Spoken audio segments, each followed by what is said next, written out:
Hello everyone and welcome back to round 8 of the 2018 Chess Olympiad. So we have some big results today on table 1 in the matchup of the United States against Azerbaijan. So on the first board, Fabiano Caruana played against Shakhriyar Mamedyarov. So it's a matchup of the world number 2 and number 3.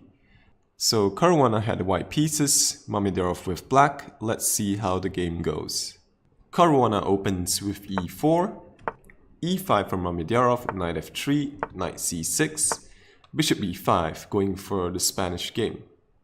a6 from Mamedyarov, the Morphe's defense, bishop a4, knight f6, white castles. Here we have knight takes e4, d4, b5, bishop b3, d5 from black, d takes e5, bishop e6. So this is all still theory, knight bd2, and knight c5 from Mamedyarov. c3 from Caruana, controlling the d4 square. And here taking the bishop is totally fine, but Mamedyarov plays bishop e7. Now Caruana retreats the bishop, he doesn't want to give up the bishop for the knight. And here d4 from Mamedyarov, with the idea of playing d3, blunting out the scope of this bishop. If white takes, then he makes life easy for black. Things get traded off, and this is absolutely fine for black. So after d4, knight b3, keeping more tension in the position. d3 from Mamedyarov, bishop b1, knight takes b3, a takes b3, and bishop to f5, holding on to this pawn. Caruana develops the dark square bishop, bishop e3, Mamedyarov castles, and here bishop d4. Cementing this bishop on a nice central square.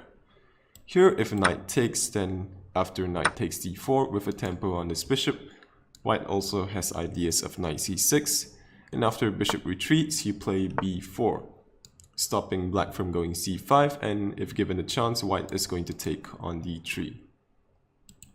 So here after bishop d4 we have queen to d5, putting some pressure on b3, rook to e1, giving more protection to the e4 pawn, and here d2 from Mamedyarov. If that is taken, then after bishop takes b1, rook a takes b1, black captures on b3, and he is doing fine. So after d2, Caruana plays rook to e2, so keeping an eye on b3. Bishop takes b1, rook takes b1, knight takes d4, knight takes d4, and bishop g5. Defending the pawn on d2. g3 from Caruana, so with ideas of h4 or f4. c5 from Mamedyarov, driving this knight away from the nice central square. Knight to f5, queen d3, and knight d6. Here Mamedyarov plays queen to g6, so discouraging white from going f4 because that can simply be taken, this pawn is pinned. But Caruana plays h4. So this can be taken, but white is essentially giving up the h-pawn for the pawn on d2. And this should be fine for white. This position has actually been reached before by Mamedyarov in a game against Anand, also played this year. And in that game, Mamedyarov went bishop to h6. But here bishop to f4 for Mamedyarov. So with the bishop on f4, black has more options. Bishop looks at e5, and also black has ideas of bishop takes g3 in the air. Knight to e4 from Caruana, preparing to take on d2. And here black can go bishop takes e5, but Mamedyarov plays f5. So kind of provoking white to play knight takes e2. Here if pawn takes, then after rook a to e8, things are very unpleasant for white. This knight is attacked twice at the moment, and if knight takes d2, then rook takes e2, then you take the knight, so now this rook is undefended. Simply queen takes b1 on the next move. So here Caruana plays knight takes d2, we have rook a to d8, so Mamedyarov sacrifices a pawn for activity. Rook to a1, so the rook wasn't doing much on b1, and on a1 it puts pressure on a6. Rook f to e8. Preparing to regain this pawn, we have queen to e1, stepping out of this annoying pin. Bishop takes d2, rook takes d2, rook takes d2, queen takes d2, and rook takes e5. So black regains the pawn. Queen to d8 check from Caruana. We have rook to e8, queen to d5 check, queen to e6. And here white can take the pawn on c5, but black gets sufficient counterplay after f4. So Caruana plays rook to d1. And black can take the queens off the board. This enters into an endgame where white is a tiny bit better. Here after rook takes b2, b4 from white. And black should be able to hold this position despite being a little bit worse. But here Mamedyarov plays c4, keeping the queens on the board. We have b takes c4, b takes c4, and here queen to b7. White is definitely a tiny bit better in this position because of his better pawn structure and also with ideas of bringing the rook to d7. So Mamedyarov plays rook to e7, preventing that. Rook to d8 check, king to f7, and here queen to f3 from Caruana. White wants to play queen to h5, so Mamedyarov plays g6, preventing that. But this does weaken the dark squares around the black king, which Caruana takes advantage of immediately with queen to f4, preparing queen to h6. Queen to c6 from Mamedyarov, so if queen to h6 immediately, then rook to e1, and king to h2 is followed by queen to h1 checkmate. So here rook to d1 from Caruana, defending the back rank.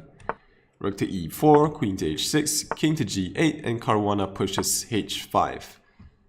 We have rook to e8, so defending the back rank as well. H takes g6, and here if queen takes g6, then simply a move like queen to f4, and white should be much better in this position, because black has weak pawns everywhere. So here h takes g6 from Mamedyarov, and we have king to f1 from Caruana. The king guards these squares, so the white rook is able to move. And also queen to h1 is impossible because white's queen guards that square. Rook to e6 from Mamedyarov. And we have queen to h4, so threatening rook to d8 check. And if, for example, black plays a random move like a5, then after rook d8 check, white wins a pawn at the end of the variation. So here rook to e8 from Mamedyarov. We have rook to d4, threatening to take on c4, so that is defended with rook to c8. Caruana plays queen to h6, preparing rook to h4. We have queen to e6, rook h4, and king to f7, so black tries to run the king away. Queen h7 check, king f6, and rook to d4. So now Caruana wants rook to d7. Black defends with queen to e7. But of course, Caruana doesn't want to trade queens in this position, so he plays queen to h6. Black plays king to f7, and here g4 is very logical, just trying to open up the black king. But Caruana plays queen to d2, threatening rook to d7, so that is defended with rook to c7.